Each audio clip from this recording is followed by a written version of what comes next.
welcome to Genre Exposure, a film podcast. Join us as we explore the wide world of cinema, broaden our horizons one movie at a time. I'm one of your hosts, Dustin, and as usual, I am here with Jason. Hey, everybody. What is up, my dude? You know, hanging out, watching movies.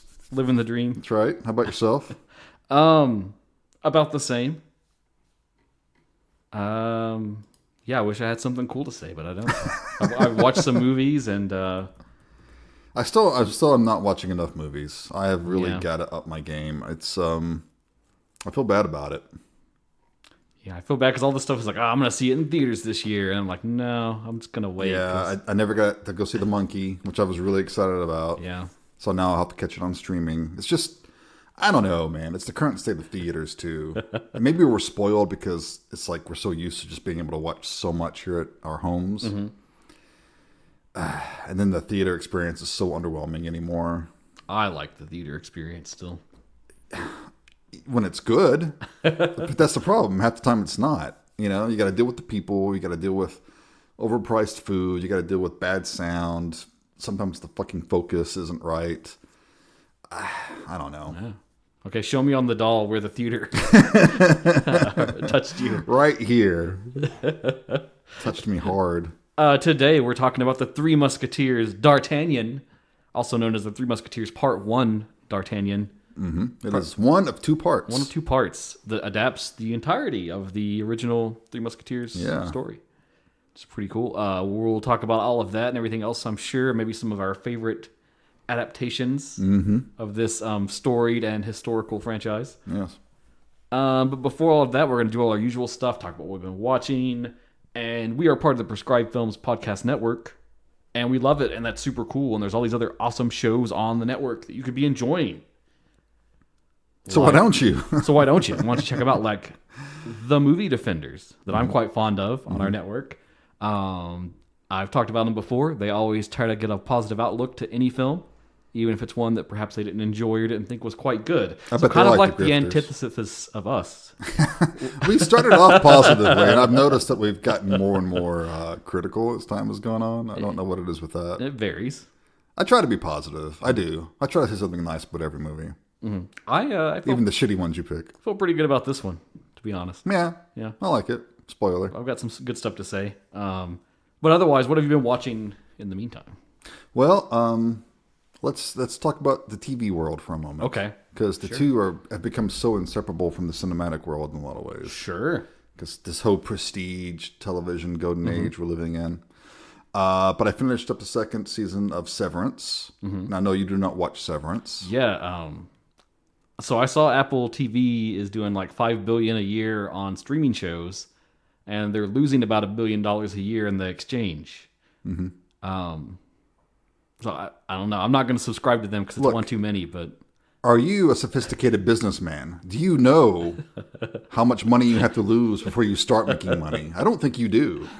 I prefer to just keep making money. But I'm sure it'll all come out in the end. It seems at some point, if you're shunting $1 billion a year, someone's going to pay that price. I'm not losing any sleep over the CEOs of Apple. The point I'm trying to make is I love cool sci-fi stories, and over there in Apple TV land, they've got this Severance. They're doing an adaptation of Foundation, which I think Michael said sucked, so maybe I shouldn't even be jealous about that. But I don't know. And then I think they're also working on a version of Neuromancer. Yeah, William Gibson. Yeah. Quit getting my classic sci-fi in a place where I can't watch it. Well, just watch it. Why don't you watch it? You don't want to subscribe to it? I'm not subscribing to that shit. Okay. All right. Look at this. Do you see this phone? Uh-huh. Android. Uh-huh. Yeah. Think about that. Okay. So what about Severance? Jesus. It's a really good show. I've heard it's really good. I've heard I would feel a lot of affinity toward it because it's about like a soulless office job. Yeah, right. I've also heard it has some Gnostic themes to it. Yeah. That would also wet my whistle. Yes, I think you would dig it. The second season was probably maybe even better than the first one. Ooh. Yeah, I think so. It's answering enough questions and keeping it satisfying while still telling a good story. It's not just stringing you along like something like Lost did forever. Now, is there a minimal spoiler way you can explain to me what's an innie and what's an outie? Because everyone keeps using these terminology, and I'm like... They describe that in the first episode, so it's no spoiler. So the whole thing is, there's this company, Lumen, where apparently their work is like supposed to be so top secret that they demand their employees, basically, they become severed. So your innie is the consciousness that is at work. Oh. And that's all you know. All you know is work. You do your job, you go to this elevator, it closes, then it opens up again, and you're back at work the next day. It's constant. But your outie never knows the work. So they're just living life in the normal world. Yes, correct. Cool. So you basically have two distinct personalities. How Substance-esque of them. I don't know. Well, but, I think it was in production around the same time, I think out. this is just drinking from the same well. But right. I mean, the basic concept isn't exactly groundbreaking, but it's executed very well, and cool. It has a lot to say about work culture and how we process with grief and. Oh, yeah. No, I get it. I definitely think when I had that soulless office job, I think I was a different person there compared to like the me when I wasn't there. Yeah. So that's the difference between an innie and an outie. Cool. And I do recommend it. I want to be so cool now because I know what it means. Yeah. So you know what the cat meme thing is like your outie once caught the red dot. So now you're gonna know what that's about. Nice. Because that's the scene where they tell their innies good things about their outies that they can feel good about. Cool. Yeah. So yes, if you're not watching Severance out there, check it out. Don't be a Dustin. Go ahead and just get Apple TV or steal someone's password. Bow down to the corporate overlords. Bow down to the corporate overlords. Yeah, it's good. Check it out. In movie news, I finally got around to watching Genocyber. Oh, hell yes. The somewhat infamous anime from 1992, 93, I think is when it was. The OVAs came out. I always heard it was like super violent. And I don't know how I missed this back in the day. Well, super incoherent is also. I guess I did kind of do know how I missed it. Relevant. Because back then in the 90s when... Oh no, it's the Jason phone. Do you hear a spooky sound? I'm scared. Sorry about that. Okay. Is it important? Are you... No. Does the world need Batman? Well, the world does need Batman, but I sadly am not he. Right, okay. So during the big explosion in the early 90s of all the anime getting over to the States, those of you who are old like me remember that was the VHS days. So these OVAs were typically released in volumes. Yep. It would be like in half an hour episode usually, right? Yep. One episode of tape. So even if you were lucky enough to find something like this to rent or buy, chances are it was going to be like just the first series. Or maybe the second tape too. Maybe episodes 1 and 2, maybe. Yeah. It was very hard to actually find all of the complete series in one place. The other fun thing about a lot of those too is like their creation relied on the sales. Exactly. So if you saw something and really dug it, you may not ever see any more. There's this OVA I love called Elf Princess Rain from the early 90s. It's like a comedy, like slapsticky thing. But it got canceled when they were finishing the second episode and they already knew like, hey, we can't afford the third one. So they make, at the end of the second episode, a fake trailer for the third episode. In the dire hopes that they would still somehow get it. There'd be some big demand or something. And they didn't. No, that's sad. Yeah. Like to this day, there are plenty of anime I started and never finished. I mean, I could probably access it now, but just because I couldn't find the second tape, I was never able to finish it. Like to this day, I don't think I've ever finished The Heroic Legend of Arislan. And that's actually been remade too. Yeah. So I need to go back and fill in all those gaps. But this is right up my alley. This is the sort of thing I was totally digging on in the 90s. This is like when you see that commercial and it's like, this ain't your parents' Disney cartoons. Yeah. And then it's like a head exploding. This is one of the shows that's in that. Right. Yes, that was a great trailer. Do you want to try to describe the plot? Are you kidding me? Well, basically it's about... So as far as I understand, it's about this scientist, and he discovers that there's a way to make a human being, I don't know, more powerful, and it's using cybernetics to draw out their psychic potential and maximize it. Right. He has these two daughters, and one is like the special project that escaped. He's been trying to track her down, using the other daughter to do that. Because they have a link between them. Yeah. And then they fight, and And it's kind of cyberpunky and then it skips ahead a few years. It's it's a weird like chronicle of like he makes this like monstrous thing and then like it's over several years. They continue to try to control it or understand it. Then it becomes like post-apocalyptic and it's fucking crazy. It's a combination of horror, mecha type stuff, and body horror, and yeah. And what you should know too is the director Koichi Ohara. He's famous for a few other OVAs that he did. Very notable, Cybernetics Guardian is kind of like a prologue to Genocyber, and only that it's the same idea of like let's make this crazy cyberpunk war machine. And they call it in that OVA the Genocyber, but it has no connection to the actual Genocyber series. Yeah. And then the other one is MD Geist, which is super ultra famous for being over the top and crazy. And I've heard of MD completely Geist. I insane. haven't seen that one. It's the one where like there's a head explosion at one part in it, and you can pause it and go frame by frame and see the part where like the eyeball's coming out and the stalk is still connected, and you can see it running into the brain. And amazing, like just the incredible level of detail for something that's just so crazy. I don't know if I'm just still immature or what, but I love this ultra violent shit. It just makes me so giddy. I just eat this shit up, and it's a sort of anime you don't really see anymore. They don't really, at least as far as I know, this sort of stuff just is not made. Very rarely.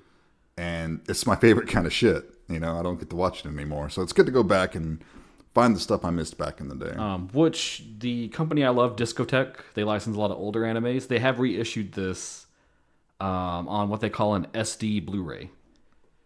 So there is no HD masters that they could pull from or make. So it's just the whole thing on one Blu-ray disc, just to save space. It's probably like upscaled a little bit. Yeah, a little upscaled. Yeah. But, so yeah, it's out there. You can easily access it if you want to get at it. But cool. It's streaming a lot of places too. Usually, it's on YouTube, freely available on YouTube. Well, that's epic. I'm glad you got to see it, man. Yeah, it's a lot of fun. So I'm gonna keep tracking down some of those I missed. How about you, D? What have you been watching? Anything else? No, that's all the good stuff. Okay, I got two things. One weirdly kind of relevant to today, but speaking of anime, I'll back up for this. I checked out The Feast of Amrita. I did not know that. This is I guess you'd call it a film. It's only 50 minutes, so it's pretty brief.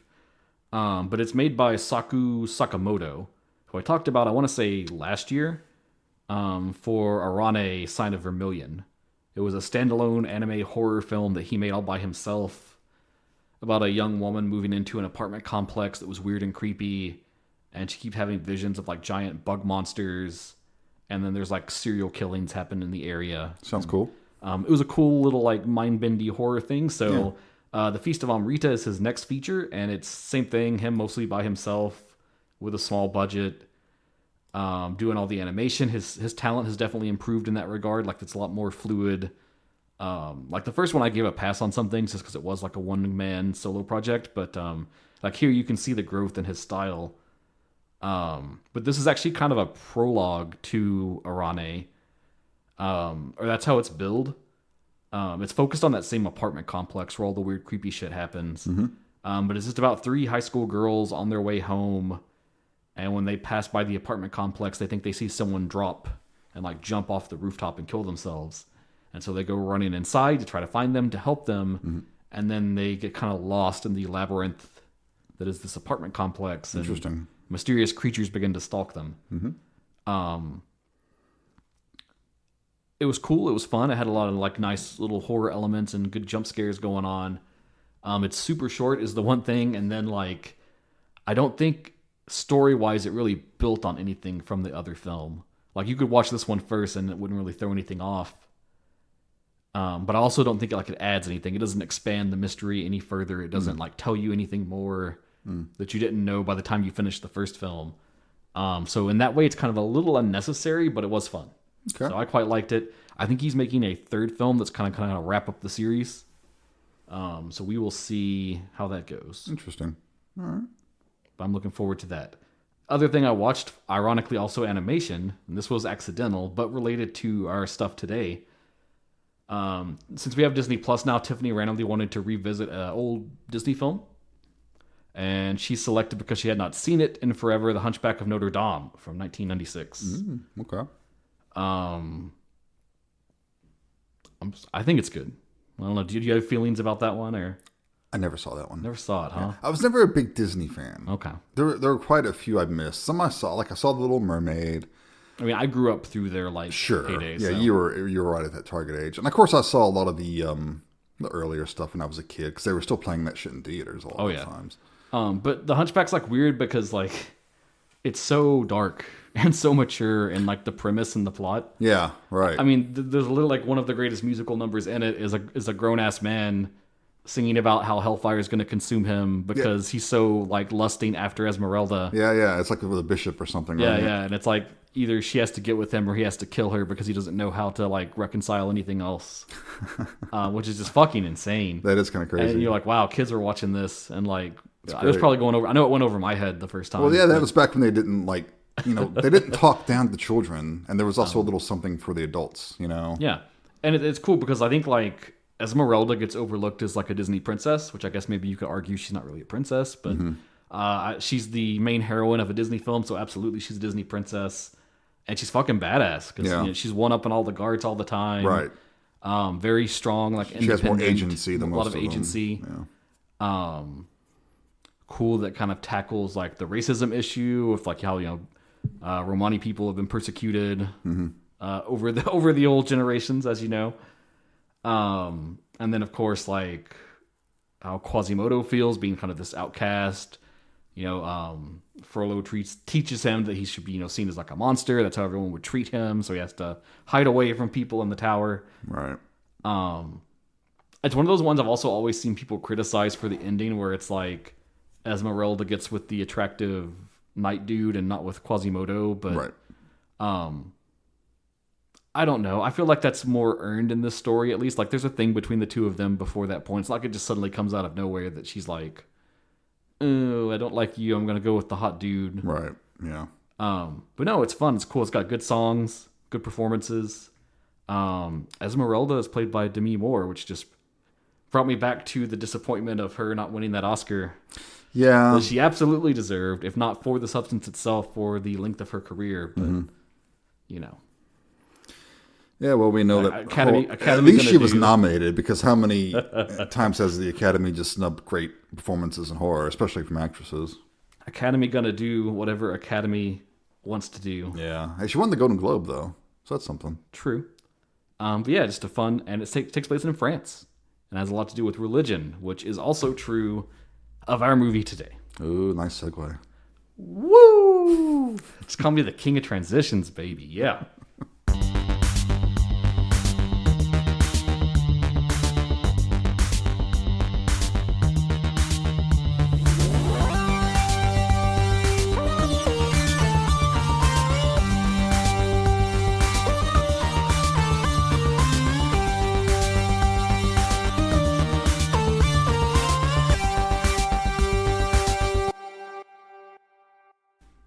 All right, so today we are talking about Three Musketeers, Part 1, directed by Martin Bourboulon.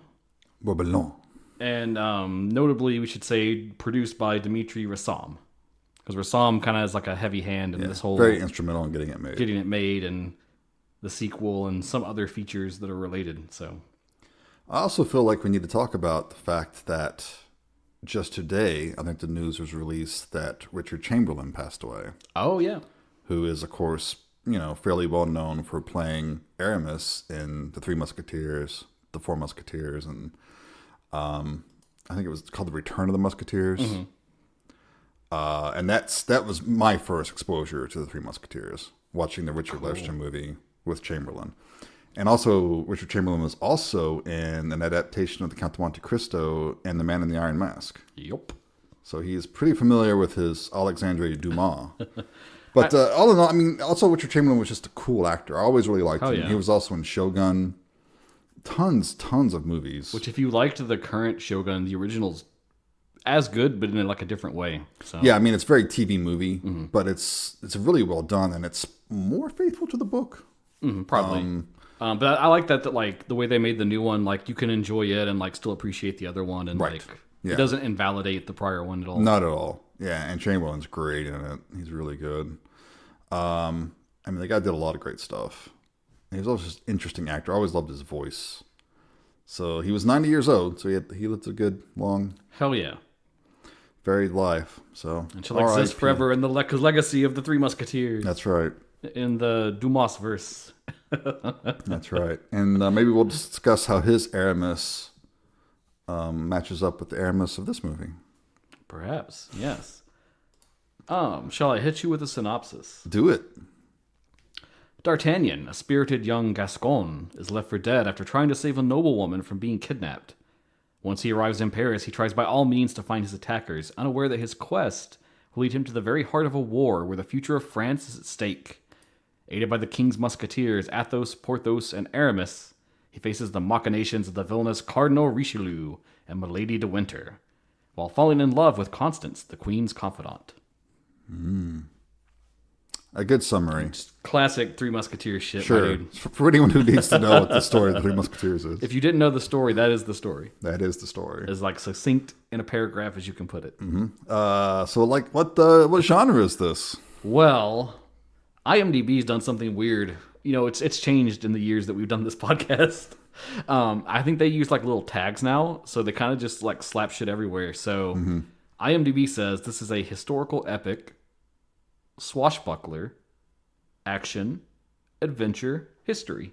The wiki entry for this one kind of simplifies that into epic, action, adventure. Yeah. I don't know. What's your feelings? I mean, historical epic works. I like that one best. Because a lot of these characters really existed, you know, and it's based, like the Musketeers existed. They were a real regiment that was, you know, part of the King's Guard. So a lot of it is, there was a Cardinal Richelieu, you know? Yeah. There was actually a Louis the 13th. Surprise, surprise. So, yeah, I mean, a lot of it is based on historical facts. So historical epic makes sense. Swashbuckler, sure. I mean, That's a fencing. sub-genre, It's right there. you know? Action, obviously. But when you say like action adventure, that's almost kind of the same thing. But I don't know. They are, yeah. So those work. I can't think of anything else I would add, really. Historical epic, that does it for me right there. Like, Yeah. you can just stop right there. Right. I guess I want to lay some background before we start Sure. in the plot. So, like where this came from. So this idea began in 2019, and it started with the producer, Dimitri Rassam. And he had been spending the year kind of looking for a subject that in his mind would spark like a big event on screen. It would just be like the biggest deal ever that this movie is coming to the theaters in France. And he made a list of like classical works that he thought would be cool to produce and bring back out and redo again and have another stab at them. I.e. cheap public domain. Yes. And in that list, the one that really stood out to him was the 1844 novel The Three Musketeers by Alexandre Dumas. It's crazy it's that old. At the end of that year in December, he had a meeting with Martin Bourboulon at a restaurant in Paris. And all it was like, hey, I think Three Musketeers is the one and I really want to make it.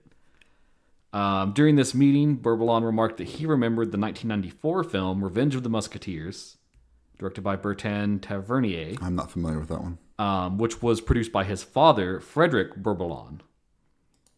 Back in the summer of 93, Bourboulon, at age 14, visited the set of the film with his father and to watch for a day of filming. And he was super impressed by the sets, by all the care that was put into doing the swashbuckling, sword fighting, the comedy segments. And what kid doesn't love this shit? How they had remade these medieval alleyways for them to run down, and it's just one of those things. It felt right to him. He had this kind of personal connection to the property, and that was immediately where his mind went. Right. And so he made a verbal agreement, and they went together and recruited a duo of seasoned screenwriters, Mathieu Delaporte and Alexandre de la Petelière. And they both immediately loved the idea too and signed right on.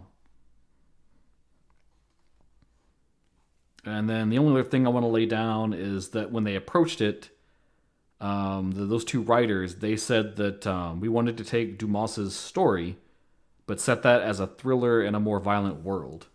Rassam described it as a project where they would kind of respond to how American film franchises are. Oh, yeah. And give it some of that grit and... This is very American. Yeah, it's very American flair. Yeah. Whereas by contrast, not all, but many of the prior adaptations kind of put a lot of comedy in there and keep it more lighthearted. This actually reminds me a lot of an American action film that would have been made, and this isn't an insult, but around the late 1990s, early 2000s. Oh yeah, for sure.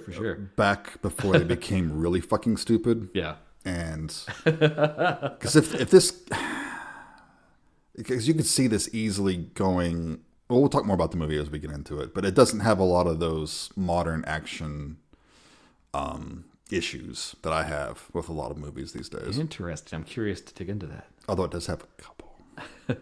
Well, it has one real big problem, but it's right there in the title, and that's part 1. Yeah, that is very much an American franchise. But we'll get into that. It doesn't bother me so much. At least they announced it. Like, you knew it going in. It's sort of like the Lord of the Rings. Like, unless you just had no idea what these books were, you knew there were going to be more coming. Sure. Although there were plenty of people in the audience who were like, "What? That's it? There's more." Huh? All right. Well, I guess we'll start at the best place, which is the beginning. Mm-hmm. Yeah, we get a preamble. Yeah, we do. We get some text. Like any good historical story, they orient you before they drop you in. Yeah. And so we are set in the year 1627. 1627. Yep. Which I'm going to pause here to say, if you look into it, there's a bunch of historical inaccuracies in this movie. They're very tiny. A few. They're very tiny. A few of them kind of matter. Most of them don't really, to me, in the scheme of things. Right. I didn't put any of them in my notes to talk about. You can look that up on your own time if you care. Well, this isn't supposed to be historically accurate. Right. It's okay that they're messing around. But it's stuff like some things are happening before they should have, or there'll be little things like the brother, Benjamin, his character, he has glasses that shouldn't exist yet because they weren't made until hundreds of years later. Right. Who the fuck cares? It looked cool. Yeah. And they did have eyeglasses back then. Yeah. They just didn't quite look like that. But yeah, right. It's, only a complete pedant would get, up in arms over that. But yeah, we get a little preamble talking about the state of things in France because, there's the English Civil War has been happening and Protestants and Catholics are fighting and France is still mostly Catholic. They don't like the Protestants. They don't really like them, but the king kind of allows them as long as it don't cause trouble. He doesn't want a bunch of slaughter. He doesn't want to start a fucking religious war, basically. Exactly. And I do kind of like, I'll just go ahead and mention this. I like how Louis XIII is portrayed in here. Ooh, me too, yeah. Because in the 73 version, he's kind of a buffoon. Foppish. Yeah, just kind of a foppish, effete. I don't care about anything but, looking fabulous and whatever. But he's actually kind of thoughtful in this movie. There's nothing, he's not a bad guy. He's just trying to do what he thinks is right. Yeah, right. I liked a lot of the mannerisms too, where something annoying would be happening and he would start to drum his fingers at his side. Yeah. And he would snap them all and make a decision. Yeah. And let's see who plays Louis XIII. Definitely talk about Louis Garrel. Yeah. He's good. I like him Great. a lot. He looks perfect too. Yeah. The second he came on, Tiffany watched this one with me, and the second he came on screen, she's like, "Oh, that's Louis." Yeah. Yeah. He's a king. He just has that aura about him. So yeah, we get the setup, and it tells us that a young man, D'Artagnan, is heading to Paris to become a member of the King's Musketeers. And he's from Gascon, which is a rural area. Yes. Which D'Artagnan is played by Francois Civil. Who definitely looks the part. Yep. He nails it perfectly. Although I really, really have a soft spot for Michael York in those old movies. I love the way he played him. And I can't help but compare this. Okay, let me ask this. What's your Three Musketeers? Did you ever read the book, first of all? Oh, of course, yeah. Okay, I have not read the book. Okay, Alexander Dumas is one of my favorite classical authors, so I need to go back and read it. It's one of those classics I just never have. It's great. But I don't really think there's one prior to this film version that's my one, Okay. If I had to pick my favorite, I would almost even say the 90s Man in the Iron Mask. Yeah, that wasn't that with bad. Leo and all those involved, but that's a very loose adaptation of a very much later part of story, Right. beyond the original Three Musketeers. Yeah. But you've seen the Richard Lester films, Oh right? yeah, of course. Okay. Oh yeah. Did you like them? Oh yeah, great. Okay. Yeah. Despite the Salkin's machinations and screwing everybody over, pulling Superman 2 and all that shit. Yeah, great. Yeah. Okay. But cool. no, I like those too. Yeah. All right. So we get D'Artagnan riding into a rain-soaked night. He's getting into Paris, and he sees this carriage. Yeah, and there's this noblewoman getting in who's very striking, very fetching. And she kind of smiles, and he nods toward her and stuff. And then he's like, he's trying to put away his horse or something like that. And there's a ruckus. There's gunshots. Yep. And a fight has begun. I like the way this is like the cinematography. I'll say the cinematography is great in this film. Like across It the is. board. It's a good looking movie. The production value is great. Cinematography is good. I like this scene in particular because it's atmospheric. It's nice and dark. Yeah. You know, it's and I like how raining. it starts when he's like in the stable and you hear the gunfire and you'll see through the slats like people running Yeah. and fighting. Like it's already fucking going out there, and then he's not like in the action yet. Right. But he quickly makes himself a part of the action. Because he sees them trying to get into the carriage and stuff, and he just rushes into action. He draws his sword and starts fighting. Hell yeah. And it's a pretty good fight. And that's something I want to talk about, the fight choreography and stuff, which mostly I like in this movie. Could have used a little more. It could have used a little bit more. And it does. The one thing it doesn't do that I alluded to earlier, we don't get a lot of stupid fast editing crap. Yeah. You know, we're actually seeing some They actually choreographed trained stunt to work and choreograph fighting. it. Yeah. It's not always shot in the way I prefer. Because sometimes I really love it when they just lock a camera down and let two dudes fight. Oh yeah. Especially when it's a sword fight, you know. But in this movie, it's always kind of moving around, and There's a lot going on. Yeah, and that's not bad. A little whip pan to catch action here, then go back to the other action. But at least it's not rapid, you know, cuts. Except to substitute for action, all these rapid cuts. But this thing's cool. It's raining. They're fighting. The guns are going off. Very atmospheric. And I also love it because he's dueling with one dude at one point, and then they just start brawling on the ground, which is what would totally happen. That happened all the time in fights. You know, you see it in the fighting manuals and stuff. And this one too, the way it incorporates the use of guns, sometimes that often gets ignored. That's what people. Yeah, they're called Musketeers for a reason because they used muskets. You know. So I like that people would have the pistols like fire their shots, then they would go to the swords. Yeah, then they go in the melee, right? Yeah.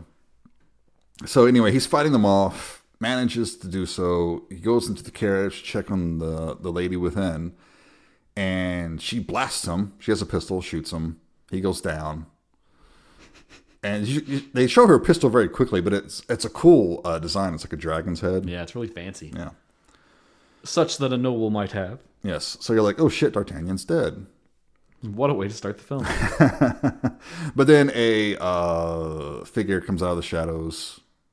Eva Green. Yes. Who's playing Milady de Winter. Yes. Who, if you don't know your Musketeer lore, she's the big bad, basically. She's their arch enemy. One of the original examples of what you would call a phantom thief, a masked individual that steals things and is up to nefarious purposes.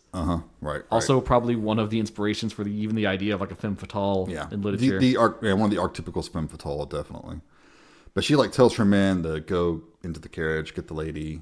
And then there's this other dude hanging about, this older dude, and she tells them to bury everybody. Yep.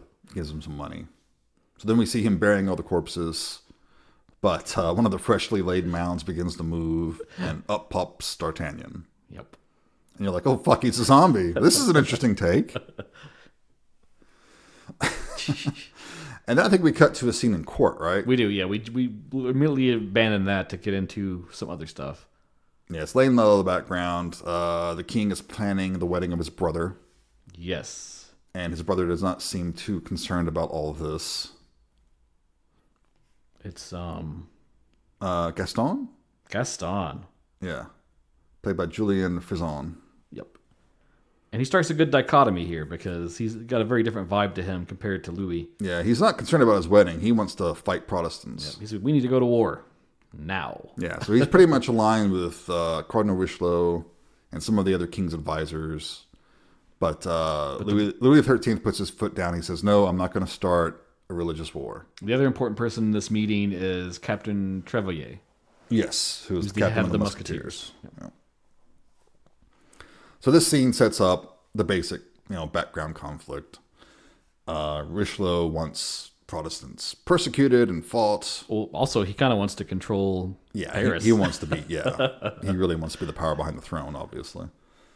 And he's willing to do anything to make it happen. And Louis is actually kind of measured and thoughtful and not as easy to manipulate as one would hope. And thus his many hired goons and Milady kind of conspire in the shadows to achieve that plan for him. Exactly. But yeah, so it's a good you got like a setting the stakes moment how things are in the city and in the kingdom, the different sort of factions at play. Right.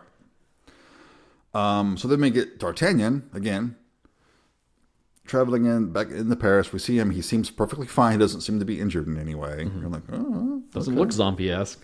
This is strange. He doesn't look like he's thirsting for brains. But he finds his way into this big quad. Yeah. Where all the Musketeers are there and they're like training and practicing. It's cool too to see like them practicing the like stage fencing, and then they have the target practice. And yeah, it's neat. It's like a scene from a James Bond movie where they're just all training and stuff. It's where you'd be getting the gear and stuff and showing examples of what it does. Yeah. But he tracks down Captain Trévelier, and apparently Trévelier knew his father, D'Artagnan's father.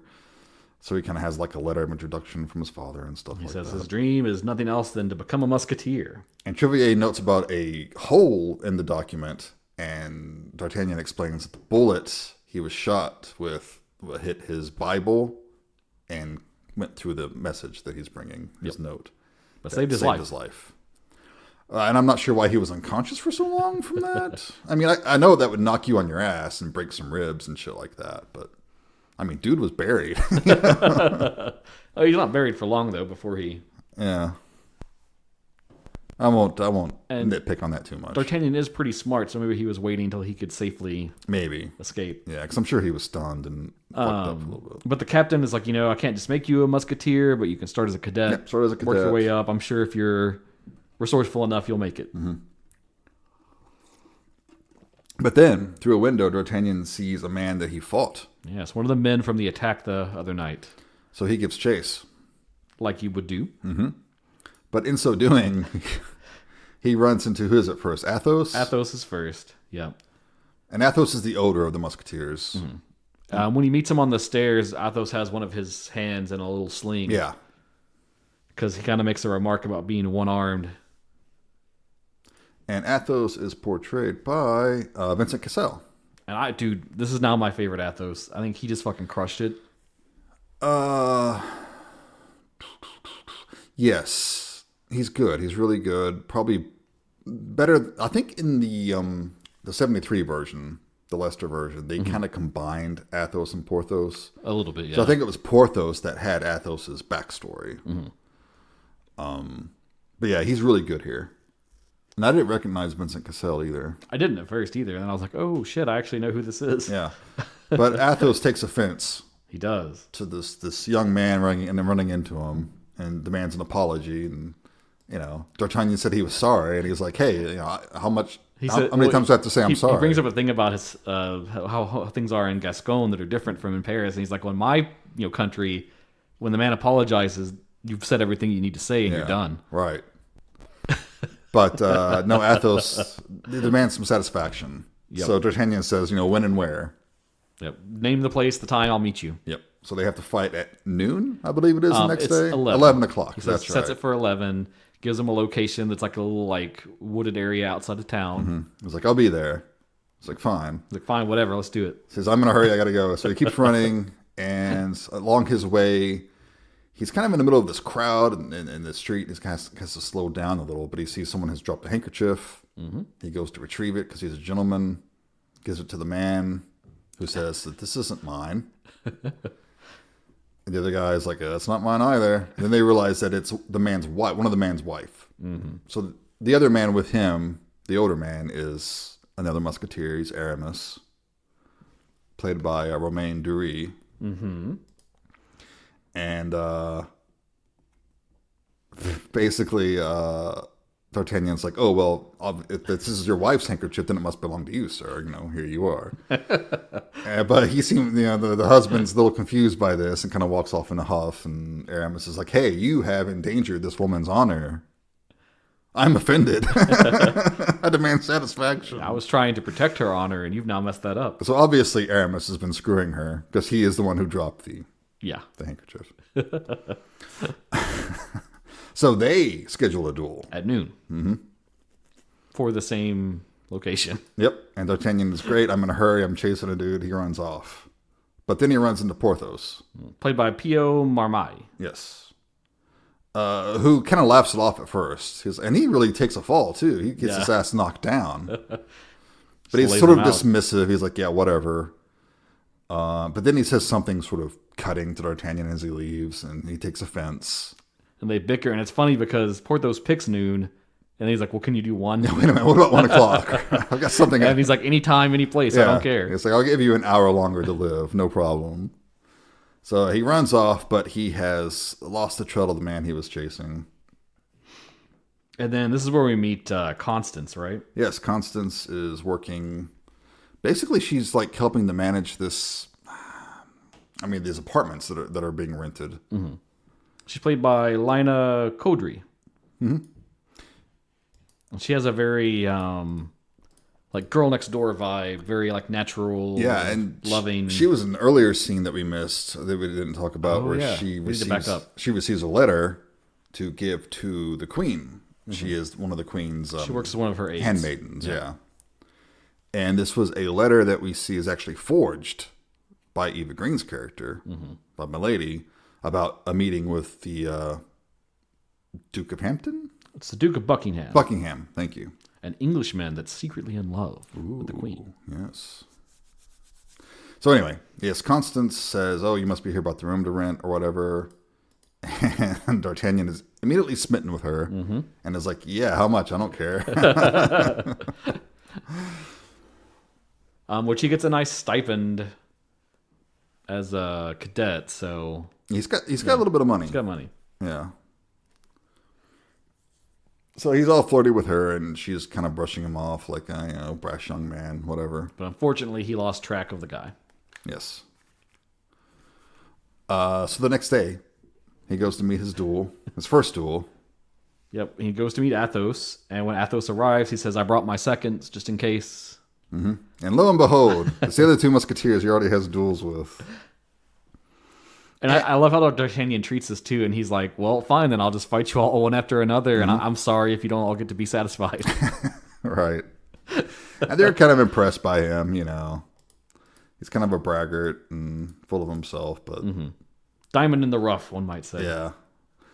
They're impressed by his braggadocio. But as they're sitting around arguing about who gets to kill who, they are beset upon by some of the Cardinal's men. Yes, the Cardinal's guards. Who use the excuse that dueling is outlawed. Mm-hmm. So they're going to come with them. But the Musketeers have nothing to do with it. Oh, and it's so great, too, because at first it's like, 3 of us against so many. And then he's like, no, what about 4? Yeah. I was like, yes, man, let's fucking go. So D'Artagnan joins them in a big epic fight. And this is probably the best fight scene of the film. It is. It is. The choreography is like off the chain in this part. Like they really tried here. It's like, pretty super good. hard. Yeah, and there's a lot of and like musket fire too. So they're like taking cover. Yeah, and it's middle of the day too, so there's no shadows or anything. Yeah. You can see everything clearly. Right. So, and the Musketeers are using their guns as well. Oh yeah. So they're shooting up men off their horses and then going into melee. And there's some good fights. Some fairly brutal. People getting stabbed in the eye and shit like that. It's not overly graphic, but it's still, But they don't shy away from the violence that would be going on. Right. And they're using a lot of impromptu weapons, which I like as well. But like they're gathering up logs and hitting people over the head and stuff like that. Yeah. And when they're in like grappling with one another, they'll grab a dagger and use it.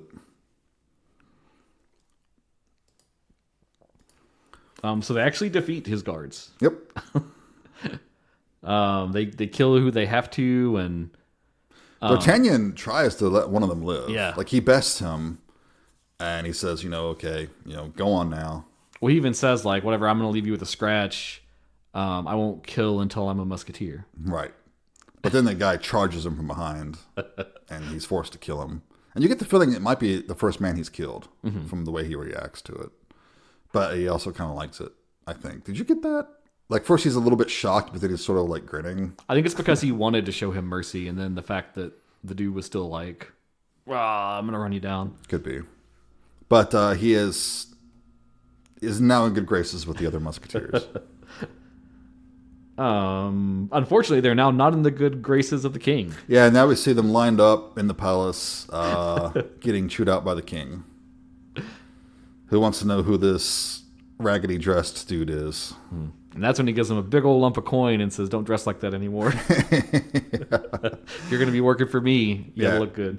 Basically, he lets him off. He tells them all that, the next time you duel, you're going to prison. Yeah, next time you duel, there will be repercussions. But yeah, he tells D'Artagnan to get some proper clothes and gives him a bag of coin for this. And this is where, so speaking of clothes, this is something I want to talk about a little bit. Okay. I do like the costume design, but it's also a little too similar. Like, everyone's kind of dressed mostly the same, and I'm not sure it's very period accurate. I did like some very quick, brief research.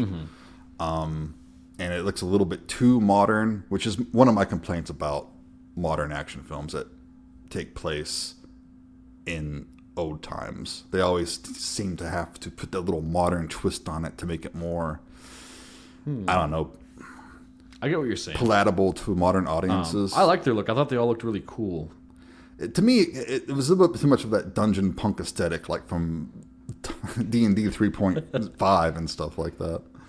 I mean, I kind of like that. But not 3.5, but that aesthetic. An interesting thing too, this is one of my notes. Originally, when they were conceiving it, they didn't want to have the hats with the feathers. Right. They were like, "That's so old. That's so tired. If we do that, it's going to look really dumb." And then it was, I think one of the costume designers was like, "We have to do this. We have to have the hats." And he's like, let me make one and then show you what it'll look like. Right. And I can show you that it'll fit this style still. Yeah. And they do look cool. I'm glad they have the wide-brimmed hats with the big feathers and stuff. You got to have that. Because they're not just using like big white plumes. They're using a bunch of different types of feathers. Yeah. But, I mean, and that's what they're trying to do. I think they didn't want to do the look of the Musketeers that we're all very used to. But I mean, like the regal clothes and the cravat and the fluffy and shirts. they're wearing the tunic, the blue tunic. But, I mean, that's also what they did wear. But I thought in this, like, it is that dungeon punk vibe, but it does look like it's a uniform, and that's why they're all kind of similar. But it's not just them; it's almost everyone. Everyone's dressed that way. That isn't like a cardinal or a noble, And to me, it just makes it a little bit hard to tell who's who sometimes, But I like that flamboyant, stylish. I like the doublets, I like the tunics, I like the flared breeches, the leggings and the boots and stuff. That's part of it. I kind of wish they incorporated more of that classic look. Is all I'm saying. I think the core four, like, they have such defined, I guess, like, visual features to their faces that it was easy to pick them apart. I suppose, but it also it helps sets them apart from D'Artagnan at first. And then when D'Artagnan does become a musketeer and gets the uniform, then he's like one of them, and they already kind of look the same. I don't know. I think it's just. But D'Artagnan is so hunky and broad-shouldered. Right. And yeah, okay. So, anyways, he's buddies with the three musketeers now, and they go out drinking to celebrate. They do. And he learns a little bit more about each of them and who they are and their goings on, and. He learns that Athos, he is the elder of the group and a little more tired and world weary. And yeah, he is suggested to have sort of a haunted past. Yeah, and they say that he drowns it with drink. Mm-hmm. And Aramis is a womanizer. He's a Jesuit, so he's kind of torn. Like he loves God, but he loves women too. And he's kind of torn between those two extremes. And he has a penchant for married women. And Porthos... He just likes to party. Which in this film, they actually make him be bisexual. Right. Which I think some people are going to say is a woke stretch. I actually don't think so, because in the novels, like... I wish I had an exact quote to pull. I didn't bother to dig out my copy to grab it, but... Because I don't care about this argument to start with, but... Me either. I'm pretty sure they describe him as kind of like hedonistic. Yeah, he's a party man. I mean... He's not going to... That can easily slot in there. Plus, you don't think there were a lot of gay guys in 1600s France, Porthos is just down to clown. He don't care who it is. Right. So. Yeah, he's bisexual. It's awesome. And, of course, Porthos is the character that Oliver Reed played in the old 70s versions, who was famous for drinking. So that was very good casting. Didn't even have to act. No. Let's see what else happens in this. I think we get a little bit more with the Cardinal, right, and his scheming, and that he's like trying to orchestrate this meeting between the Duke of Buckingham and the Queen, and then he plans to use that to embarrass the Queen and break Louis's trust in her. Right. Oh, in this after this night of revelry, we see that Athos awakens in bed with a dead woman next to him. Yeah. Guards rush in.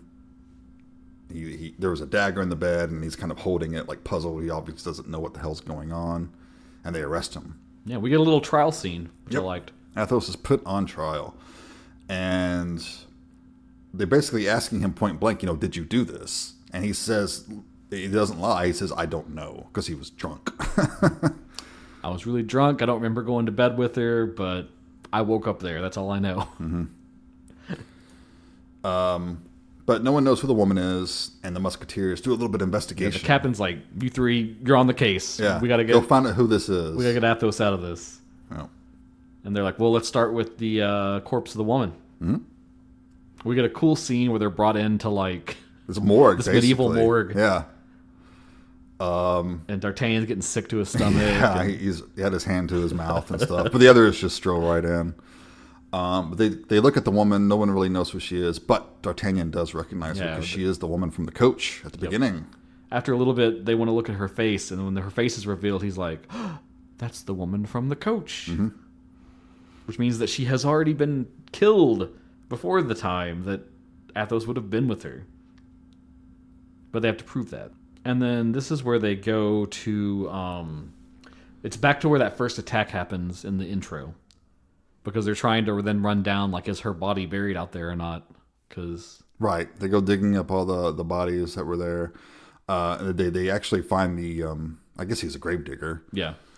The peg-legged gravedigger. And they're forcing him to dig up all the bodies, and then they're going through their pockets looking for clues and such. Is there like a letter? Is there like a signet ring? Anything that can identify these people? And they do find like 3 different signet rings. Well, no, they find where it looks like they've been pried off people's hands. That's right. Something was missing. They could tell that there was a ring missing for sure. And so then they pry the gravedigger, and he starts to run. That's right. Yeah, he runs off, and Aramis grabs his musket, lines up a shot, and it's a cool shot because he's off. The gravedigger's off in the distance, and Aramis fires, and you just see his wooden leg splinter, his peg leg splinter, and he falls. And it's funny because like D'Artagnan looks at him with such like reverence, and then he's like, "Oh shame, I was aiming for the other leg." So they take him back to his little like hut that he lives in. And Aramis is like, don't worry, I'm going to interrogate him. I'll get the truth out of him. And Porthos and D'Artagnan stay outside. Yeah, and D'Artagnan is objecting to torture. Yeah, he's like, I don't like torture. I don't want to torture anyone. And Porthos is like, well, sometimes we have to do this. And if someone's got to do it, Aramis is the best for the job. And he says, yeah, no one wants to be tortured. That's why it works. And dude, the torture scene was like fucking epic. If you play Dungeons and Dragons, take some notes from this. Yeah, because that's like one of the things I see that the worst in like D&D games is when it comes to torture, people jump like right to like the craziest shit. Yeah, and it's like no, the goal is to intimidate the answer out of them, not make them think you're serious about torturing them, not enact a snuff film. Yeah, right. So he does this cool thing where he takes like a cross off the wall and he sharpens it, and he's like, "Oh, it's because I don't want to dirty my blade with your body." Yeah. But then he uses that like a stake to threaten to kill him to pry the truth out of him, which was there were 3 signet rings that he recovered, and they belong to 3 different houses of note in Paris. Right. And so they each take a ring and vow to explore and see where that ring takes them and if they can uncover who the conspirators are. Right. And D'Artagnan has the run for the House of Valcourt. Yes. And he goes to the house to speak with them. And he speaks with who he believes to be the lady of the house, which is actually Milady. She's wearing a blonde wig. Mm-hmm. She's pretending to be the woman from the carriage. And she's laying down all the charm. All the charm. Trying to seduce him. But he's a bit of a bonehead, so he kind of... He is also in love with Constance. He is, yes.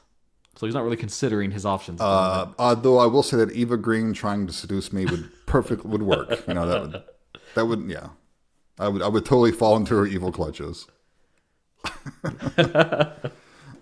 You heard it here first. But she keeps up the ruse, and she manages to kind of dissuade him. Yeah. And so he's like, well, okay, I guess I'll leave. Thanks. Right. But on his way out, he's like looking at some paintings and stuff. and sees that the Oh, well, first he notices it's that man he's been stalking the entire time. Right. He sees him zipping up the stairs. Right. And he's like, that's the fucking guy. Yeah, that's the guy. So then he creeps up there, and that's where he finds the paintings. Yeah, which is of the dead woman from the carriage. And I was like, holy shit, this is the real Lady Valcor, not who I just talked to. Which would be a great discovery, except when he turns around, the lady's there with a gun, and she fucking shoots him. Yep, and he actually does get shot this time. And he kind of manages to stumble, and we get a cool, like, he breaks out onto the rooftop and runs away. A little, like, chase moment. Yep. And he winds up back at his apartments, and Constance is there. He says, I need your sewing skills. Yeah. So she sews him up, and they have a nice little, flirty conversation where he's, like, professing his love, and she's still sort of trying to, She's totally into him, man. Oh, You yeah. can tell. Yeah.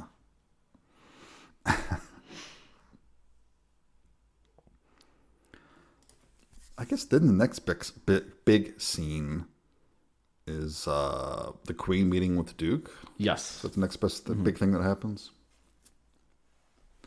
Yep. She goes. There's several scenes where people go to chill out in England for a little bit because Louis goes to speak with the Queen of England, right?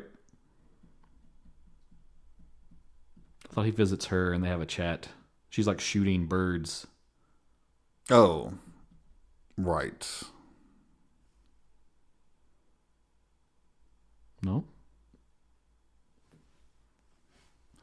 I admit I did not write down detailed notes like I usually do because I was just like watching the fucking movie.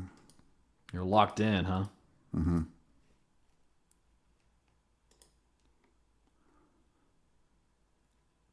Anyway, I'm not sure it was like that important to the plot. So you can. Anyways, there's a whole aside where he goes and hangs out with someone and they're shooting game and discussing things. But yes, the Queen sties away to this. It's like a chapel, basically like a cathedral, in the middle of nowhere. Right. And the Duke is supposed to meet her there. Yeah, because the Duke has come from England to visit secretly. Yeah. Mm-hmm.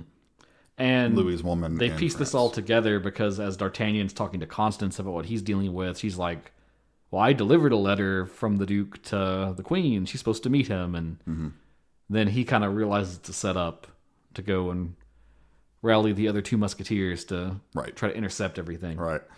So when the Duke and the Queen actually meet, they're professing their love for each other. Smoochy, yeah, smoochy. I love how high school it is where she's like, I can't believe we're doing this. Yeah, he's so naughty. But yeah, and they both think that each other had invited them to this secret rendezvous. That's the tip-off. Like, oh, fuck. He was like, when I got your letter, I just didn't know if I was going to come. Like, but wait a minute. I'm glad I did. And you she's sent like, me the letter. Yeah. So then we hear a ruckus outside, and it's obvious that it's a trap. And this is another one of those cool ones where, like, we stay with the Queen in this little chamber, and the fight's going on outside, and we see it, like, going back and forth in front of the doorway. Yeah, we're catching glimpses and stuff. Really cool. So yeah, the Cardinal's men are descending upon them. They kill pretty much everyone there. They kill the Duke's guards and stuff. And the Duke is backed up trying to protect the Queen. And he's fighting bravely, but he's going to lose. He's outnumbered. Yep. But then the Musketeers show up. Ba-ba-da-da. And they kick ass. And it's kind of a cool close quarters fight. Yeah. This time around. They do good with like using the scenery for the fight scenes. Mm-hmm. So they save the day, and the Queen and the Duke are sort of like, okay, we can't do this. This is much too dangerous. Well, the Queen says, like, I'll be putting you in danger. Yeah. I swore an oath to be loyal to my king. Yeah, and she's begging him to go away and forget about her, but she does give him a token because he asked for one, and she gives. If you'll give me a token that I can always remember our love by, I'll still my heart and step away. Yeah, so she gives him this big, gaudy diamond necklace. Yep, super fancy. That King Louis had given her. Yes, to show how serious she is, and he kind of clutches it to his chest, and they say their farewells, and it's very awkward because the Musketeers are like hovering nearby. Yeah, they're just sort of out of ear reach, just pretending not to hear, looking out for more, attackers. And then once the Duke leaves, she kind of draws them in, and she's like, we're bound together in this secret now. I know that I owe you a lot. You just need to ask me, and I'll do it. Yeah. And they're like, hey, we need Athos. You need the king to pardon him. Right. we'll be square. And by this time, Athos he was being carted off because they declared that he killed this lady, so he's going to be executed. Yep. And they were carting him off in this carriage, but it was attacked, and he was freed by his brother. Yes, Benjamin. His younger brother, Benjamin, yeah. Who is a member of this Protestant rebellion group. That's backed by several other factions and people. Yeah, and they take him back to his hideout, and they're like, hey, you got to join us. You got to help us fight. Yep. Fucking Catholics. It's go time now. Catholics got to fall. Yeah.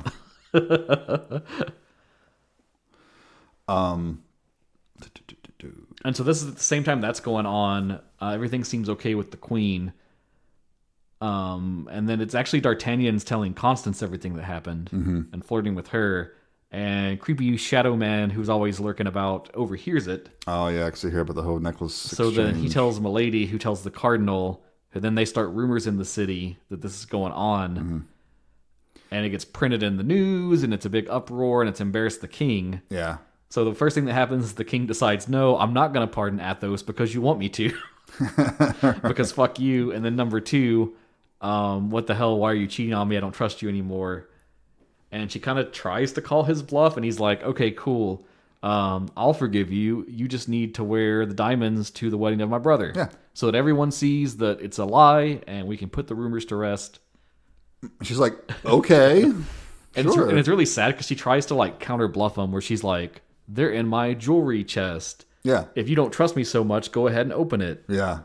And But instead he corners her with the, well, just wear them at the wedding and we'll be square. So now she needs the diamonds back. Yep. So Constance asks D'Artagnan to go to England to the Duke to get the diamonds back. And I like, this is something I like about the story, how the Musketeers are loyal to the king. They're serving the king. Yep. And even though the queen is having this affair, even if it's really just like kind of an emotional affair, they're protecting her too. Yeah. Like they're protecting the queen and the king. You know, they don't want to, because they could go to the king and say, hey, sorry, your wife is, but then that would cause an uproar. It would, Chaos. yeah, it would not be good for the crown. And they're loyal to the crown. So they're kind of serving both of them. It's interesting. It's kind of a fun. Yeah, I like that. It's a lot to consider, and like they're trying to look at the big picture more than the immediate. Right. Plus, I mean, they are French, and you know, Well, the little courtly romance, huh? yeah, what are you going to do about, you know, yeah, the heart wants what it wants, right? She doesn't deserve to die for it. So yeah, D'Artagnan sets out alone. D'Artagnan goes to England. Oh no, because that's the other thing too, is that when all that's going down, the king decides to lock down the Musketeers because he assumes that one of them helped Athos escape, and so he doesn't want any of them to leave their little like military academy. Right, but Captain Chevalier says, "Hey, you're a cadet. You're not bound by this. Yeah, you can leave. Basically, you can go. Wink, wink. Wink, wink, nudge, nudge. Yeah. So D'Artagnan takes off, goes to England, and the Duke's having this costume ball. Oh, which the ride there is great too, because he stops at one point in the woods to camp. Right. And it was right before they tried to execute Athos. He decides to leave stuff and write a little will, and he leaves different like little trinkets to his friends so they can remember him by. Right. I think one of them gets a watch, and one of them gets his rosary, but he leaves D'Artagnan his sword. Yes. He says, you know, one day you'll come to master it, and Fancy rapier. you'll be worthy of the excellent sword that I own. So he gets jumped in the night and is attacked by an unknown person that's like flitting in the shadows between the trees. And it turns out to be Athos. Yep. And he was like, yeah, I was just seeing how you're doing with my sword. Right. So yeah, he gets up with Athos, and Athos gives him some of his backstory Yep. about how he's a lord, and he used to have had a manor and all that. Fell in love with a lady, with a woman, who was kind of reclusive. She wasn't like society type. Yep. Didn't like to be around people. Then after a few years, he talked her into going to this big fancy ball, but she was recognized by someone there. And it's insinuated that she was a prostitute. Yep. And that, wasn't it that like some noble had like tried to marry her, and then he was very forceful with her, and she was saying no, and he tried to have his way with her, and in self-defense she killed him, but that's the slaying of a noble, so she's wanted for that, and And D'Artagnan's kind of like, what did you do? And Athos says, I did what any proper noble should do, and I turned her in so that justice could be had. Yep. So they branded her. There's a scene of them branding her. So he's haunted by this. They brand her, and then they hang her. Yep, they hang it, right. Which this is one of the parts where it's different from the novel. I understand why they did it, because they were trying to like cut time, I'm sure. But there's actually like two different things that happen. It's supposed to be like when she's younger, shit happens and she gets branded for it. Right. Then the noble thing happens. She kills that dude. And then it's supposed to be that Athos finds the brand on her body. Yeah. And that's how realizes he that realizes. Yeah. It's just simplification because they can't make like a 5-hour film. Right. Whatever. It also makes, because spoiler, we find out it's Milady eventually. If you don't spoiler for a 200-year-old book. If you don't already know going in, you'll probably guess it whenever they conveniently mask her face during every flashback scene, so you don't see it. Right, and it gives Milady a bit more sympathy, maybe. Yeah, I'm not sure. Yeah, because we don't know a lot. We don't spend a whole lot of time with her, really. I bet we will in the sequel called Part 2 Milady. You would think that the title character would get a bit more screen time. Yeah. So he gets the story. And he goes off to the Duke's party, and he has to, wear a bit of a costume. Yeah, they don't know what they're going to do, but it's a masquerade. So Athos is like, I'll patrol out here. You put on a costume and go in. Try to find the Duke. Yep. And they even make a joke about it where he's like, the only thing I can say in English is please. I don't think that's enough. But meanwhile, the Duke is being seduced by an alluring masked woman. And that's a harlequin. Who is Milady. Of course. There to get the diamonds, which he is wearing. He is foolishly wearing. I guess he's in England, so he thinks, what's the big deal? Well, he's also like blackout drunk because he's trying to get over the queen. So True. But her wiles are working on him. And they're smooching and such, and she deftly steals the diamonds off of him. Goes in for a little makeout session and then pries the diamonds off while he's not paying attention. And then there's some ruckus we hear from the party. He goes off to investigate, and it's D'Artagnan trying to get in. Because he saw them across the ways. Yeah, but the guards are like blocking his way. And he's like, oh, I know this man. Let him in. Luckily, the Duke can speak French.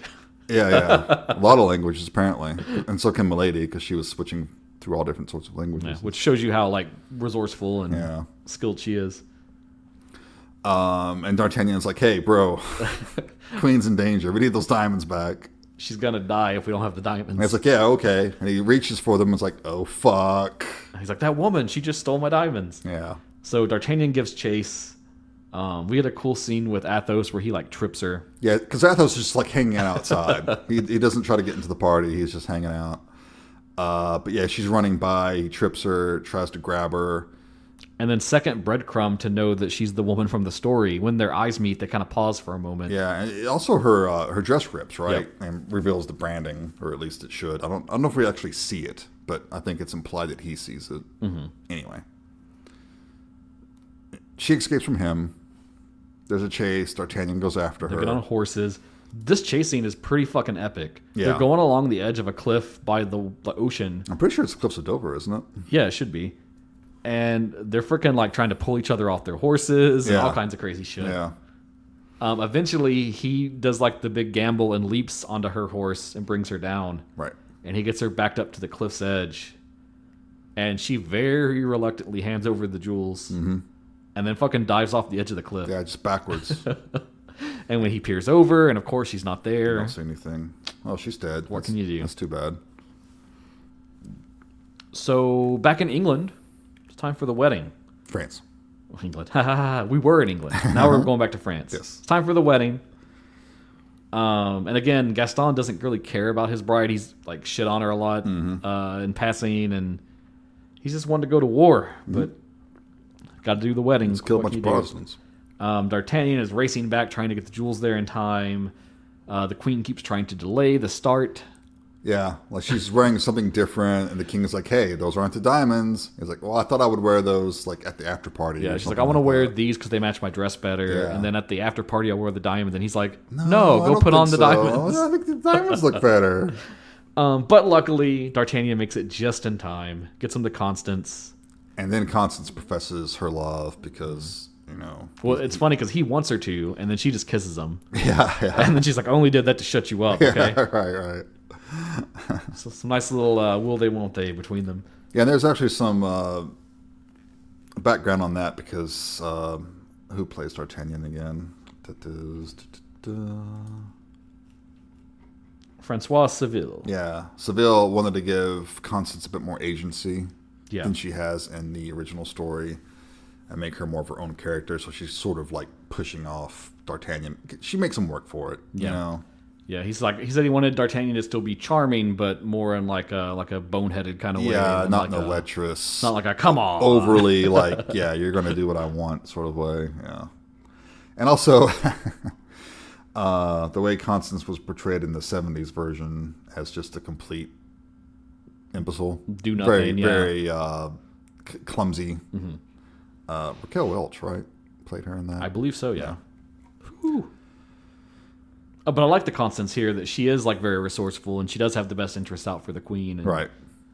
It's almost like, another side of the Musketeer thing where it's like, regardless of what it is, she's just trying to do what's best to keep everything together. Yeah. So we have our cool wedding set up.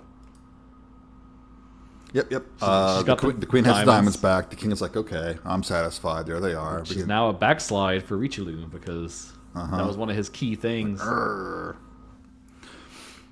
But they have another plan up their sleeve, apparently. Yep. Because during the wedding, there is an assassination attempt. Yes.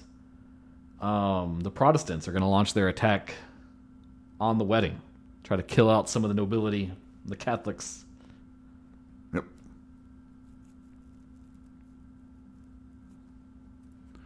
Of course, the Musketeers get wise to this. And I really like it, too, because there's this great scene where it's like they're progressing with the wedding. We've already seen, like, it's literally straight up a sniper. He's, like, up in the alcove where, like, the pipe organ is, and he has a musket. Yeah. And he's, like, lining up the shot and stuff. Mm-hmm. And Athos just wanders in the front door of the church, still a wanted man, and is, like, looking and notices it at the very last moment to be like, oh, there's, assassins here. Assassins, everyone get down. He runs and tackles Louis to protect him. And the members of the choir are actually the Protestant rebels, and a big kerfuffle erupts. With a big, cool final fight here in the church. Yeah, pistols blazing, swords swinging. And carefully, one by one, they manage to dispatch the Protestants. Right. And protect the king. But some of the nobles do die in the exchange, unfortunately. Yes. Not the cardinal, though. No. And no one knows that the cardinal's actually behind all this, so he's still a force for the next movie. Of course. he is their big bad, as it were. Let's see. So then in the wake of that, the king pardons Athos, forgives him for everything, makes him a free man again. Makes D'Artagnan a lieutenant in the Musketeers. So now he is indeed one of them. Yes, he says, you've known them as the 3 Musketeers, and now they shall be 4. Yep. But there's a bit of a stinger. A little coda here. Oh, yeah, because Constance is returning home, but she's being followed. Some of those shady dudes. Also, after the wedding, like before the whole ceremony and stuff, she also heard some people plotting in a room. She overhears them talking. Because it turns out Gaston is actually in with the cardinal, making it even more complicated. Yeah. And there's a little hint of like, did they notice her or not? Right, and they did. So they're trying to kill her. They attack her. D'Artagnan hears her screaming. He runs to help, but he is knocked unconscious on the street. Left in the street. Yep. While she is carted off. And we get a big honking to be continued on the screen. To be continued. And you say, what? What the fuck? But there is a mid-credit stinger. Yeah. We cut, and it's out in the woods. There's a big cart, and Milady is talking with the cardinal. Mm-hmm. And she kind of elaborates that the biggest problem to their plan and to her personally right now are the Musketeers, and they need to be dealt with. Setting up part 2. Part 2, Milady. All right, and that's the movie. Man, that's the fucking film. Yep. Nice, tight. I would almost say it's damn near almost perfect if it didn't have that to be continued at the end. I mean, I don't know, and that's an entirely different argument too. Is all these movies, part 1, part 2, I think people are starting to get tired of that sort of thing, especially if that last Mission Impossible box office is any indication, because they've been pretty successful up until now. Oh yeah. And it's like, oh, it's part one. Well, I'm just gonna wait or whatever. I'll wait Yeah. for the second part to come and then out. watch them together. Yeah.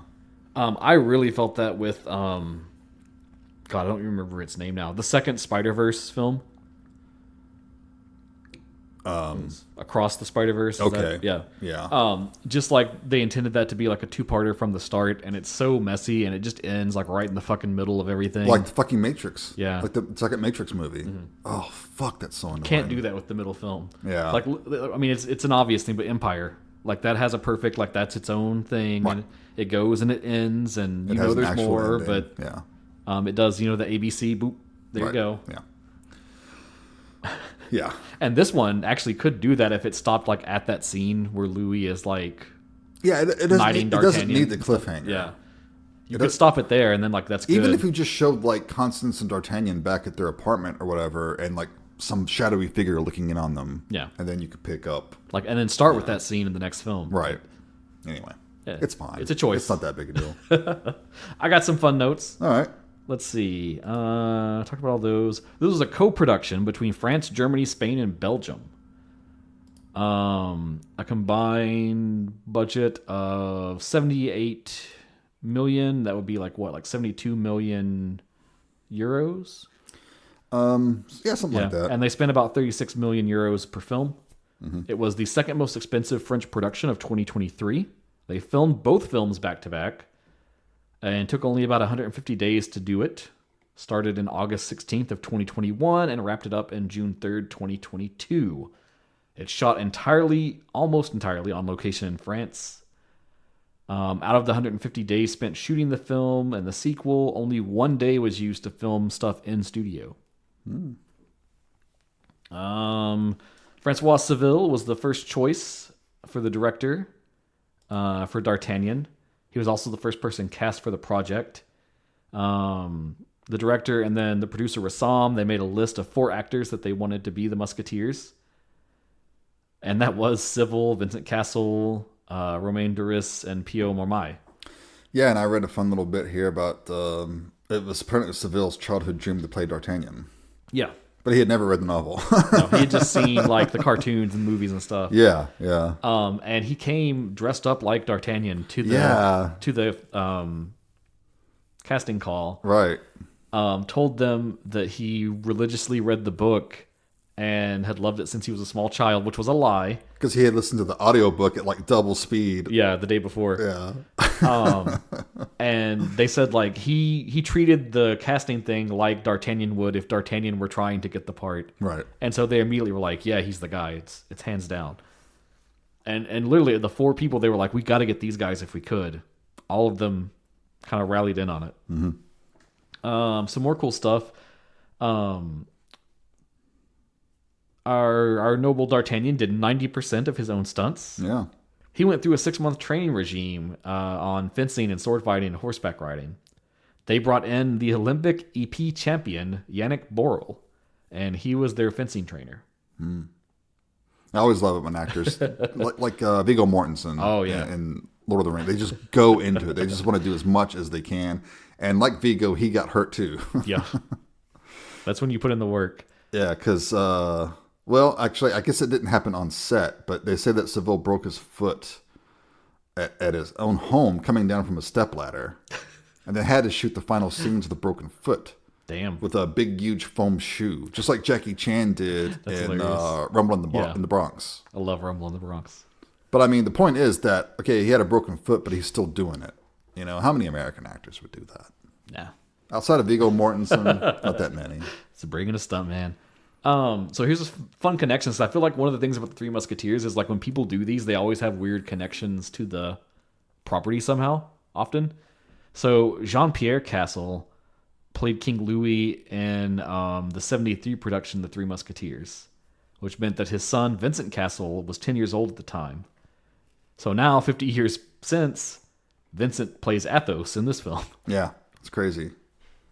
Let's see. The director, Bourboulon, said he gave a list of films in an interview that these were kind of the movies they looked at as like their mood board, basically, for what this iteration of the Musketeers would be like. And so I have those films for you here. We've got The Duelists from 1977. That's on my short list of movies to pod about. Raiders of the Lost Ark from 81. Cyrano de Bergerac from 90. Lorraine Margot from 94. I'm unfamiliar with that one. Some of these are French films, but Gladiator from 2000. Elephant from 2003. And The Revenant from 2015. Interesting one to throw in there at the end, The Revenant. I think that's for like that down and dirty, like the combat and stuff. Yeah. The way they fight. Yeah.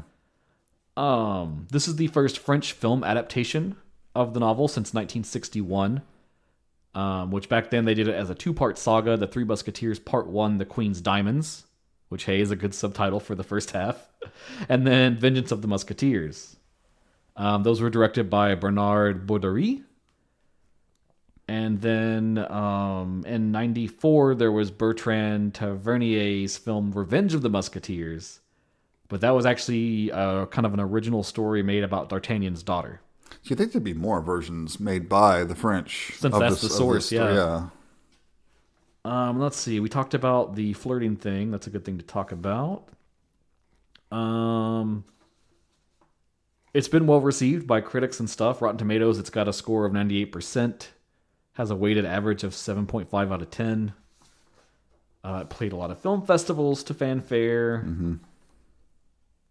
And apparently they say no digital effects were used in the film except to erase contemporary structures. Yep. Which I think is super cool. Yeah. I always love when you try to... The most you can do in camera, especially with a story like this. I mean, where this is historical too, like you don't need CGI for anything really. Yeah, all the sets are there because they were there when the book was written. They were there when the story was set, so that's a great thing about Europe. And there's maybe more out of this whole production too because... it was in 2022. They announced that they're starting to work on some TV spin-off miniseries that will tie in to the films. One called Milady Origins, which I assume is about her misadventures pre the film. And then also Black Musketeer, which is interesting because that actually is about a character that was included in the films. I think he's more prominent in the second one, but we do see him in this first part. He's named Hannibal, and he's played by Ralph Amusso.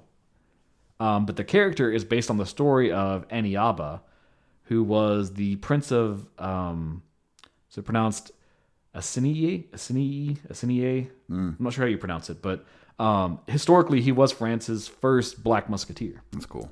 So it was cool that they gave that like a little more prominence in the story. So it's not woke propaganda is what you're saying. Well, I guess you could make that argument, but I mean, it's historically real, so no, not really. But who knows? Maybe if these spinoffs do well, there's still more they can adapt. Oh yeah, past what because this just adapts the original novel. There's much more we can go into. Sure. There is the follow-up novel 20 years after, which itself would need at least 2 films probably, and then the Vicomte of Braglione, which is like super big and would probably need like, if you were really going to do it justice, like 3 or 4 films, including in that is part of which is the Man in the Iron Mask segment of the story. Right. So who knows? I don't know if they'll go that far with it, but yeah, possible. And then I mentioned it originally when I pitched this, but in 2024, the production company Pathé and Chapter 2, which is the ones that made this, produced by the same guy, Rassam, did a new film adaptation of another Dumas work, The Count of Monte Cristo. Which is also out over here now on Blu-ray. I haven't watched it yet. Now that I've seen this, I'm super jonesing to watch it. So cool. Excellent.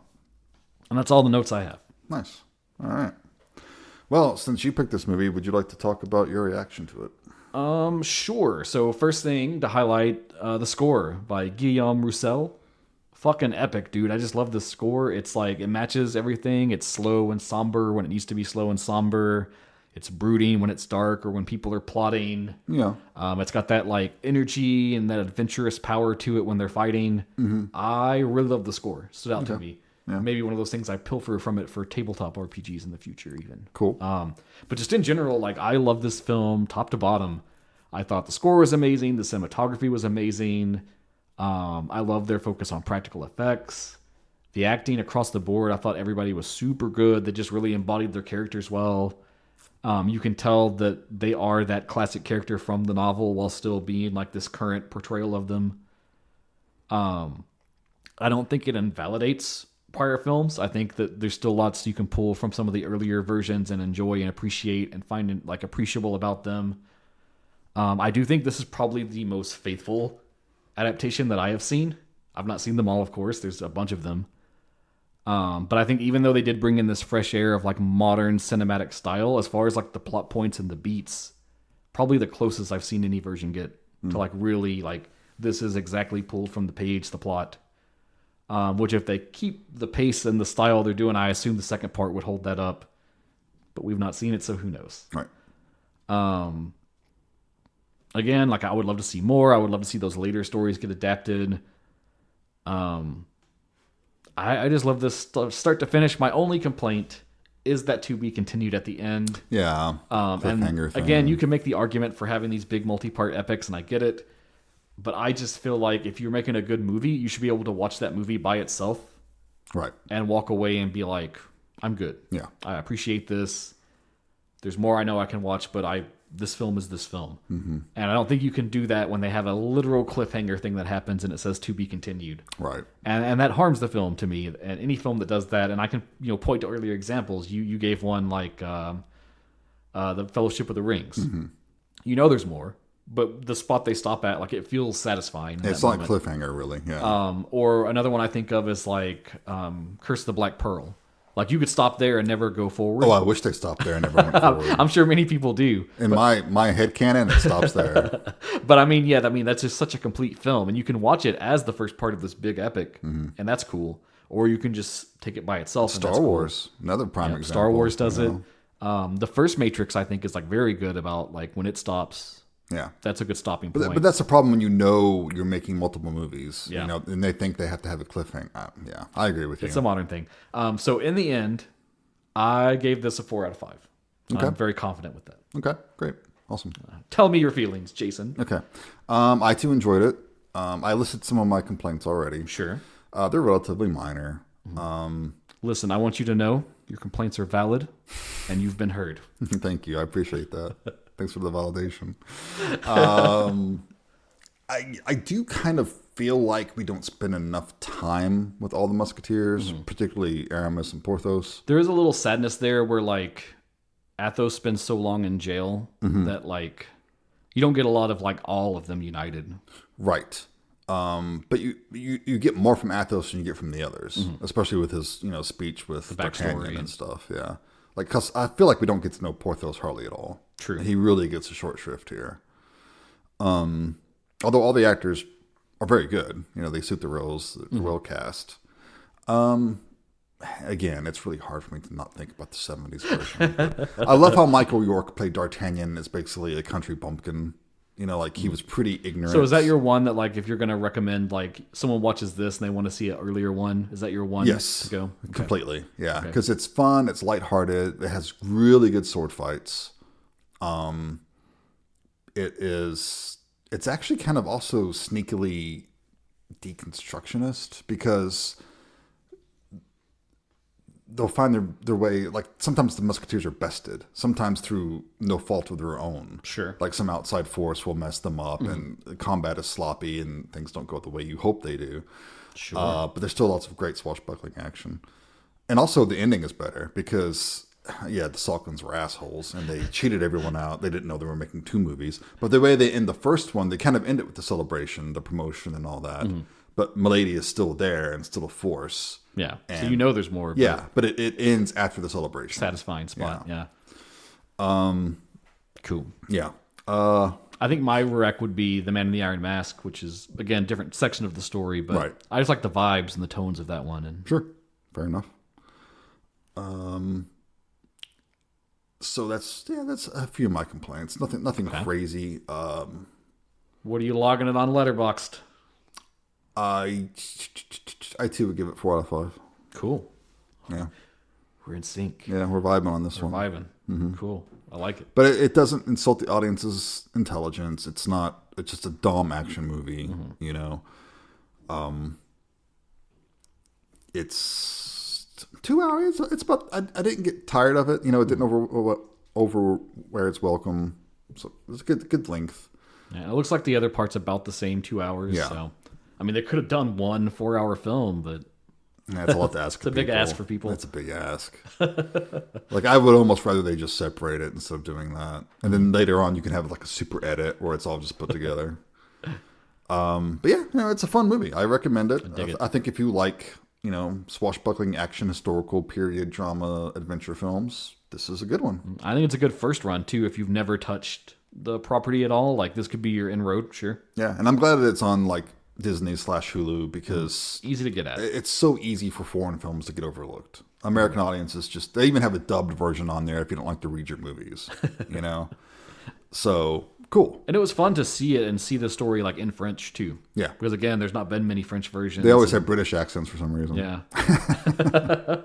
And I like that too, that like when it was in English, they spoke in English. Yeah. Right. Yeah. Yeah. Very cool. It's a fun movie. All right. Well, that closes the book on this one. Favorable. Recommend you check it out. Mm-hmm. If you dig it, there's a part 2. Go check that out too. What are we going to next? Well, we're going to watch... part 2 of this. Oh, really? Oh, holy shit. All right. Yeah.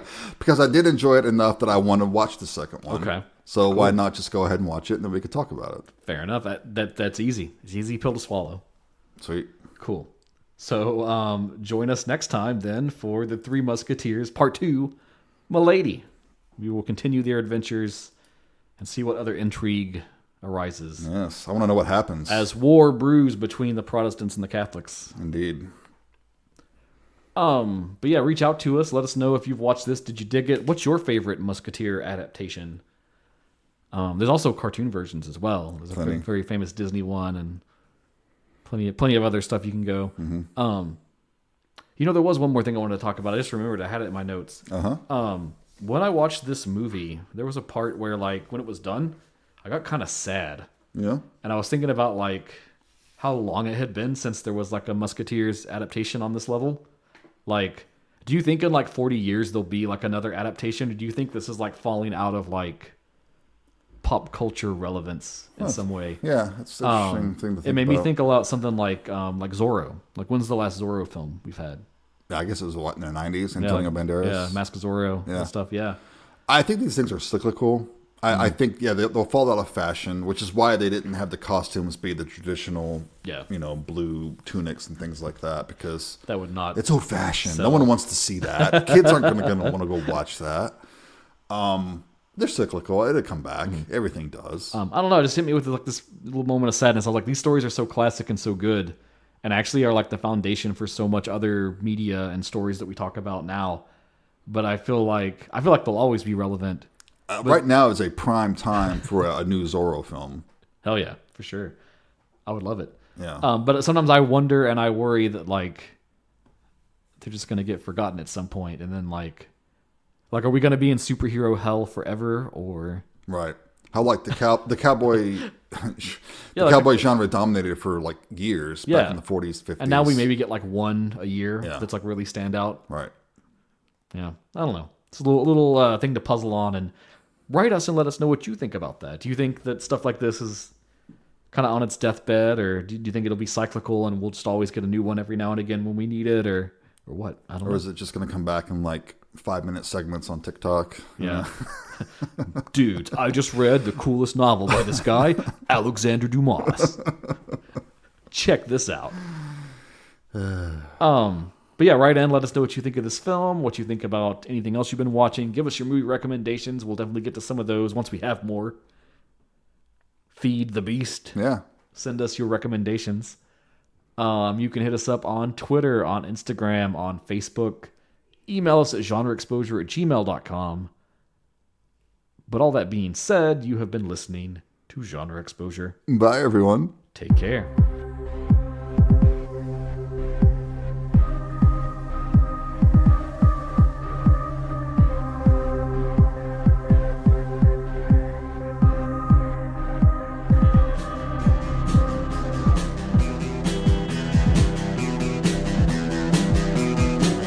You're listening to the Prescribed Films Podcast Network, home to hundreds of hours of free podcast entertainment. The shows on this network all have a common goal, providing you with the best discussions about movies and other forms of entertainment media. The PFPN hopes to fill your earholes with audio joy. Visit our website with links to all the other amazing shows at www.thepfpn.com. Thanks for listening.